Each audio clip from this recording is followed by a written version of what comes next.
السلام عليكم. جايه لكم النهارده بصينيه البطاطس اللي كلنا بنحبها بالفراخ. بس المره دي بقى هنعملها بالاجنحه عشان نقلل تكلفتها شويه. بس طعمها في الاخر بيطلع بالظبط نفس طعم اللي بالفراخ. يلا بينا نشوف الوصفه. معايا هنا كيلو ونص من الجنيحه، غسلها كويس زي ما انا معوداكم بالليمون وبالطماطم المبشوره، ونقعتها حوالي 3 ساعات. وبعد كده شطفتها كويس وصفيتها.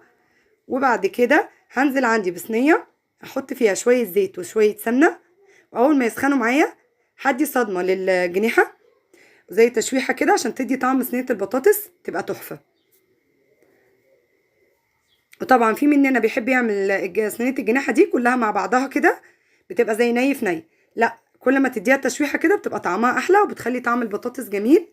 التشويحه دي بتفرق يعني. وفي نفس الوقت بتضيع اي ريحه زفاره في الفراخ انها تكون موجوده على البطاطس. بننزل هنا بشويه فلفل اسمر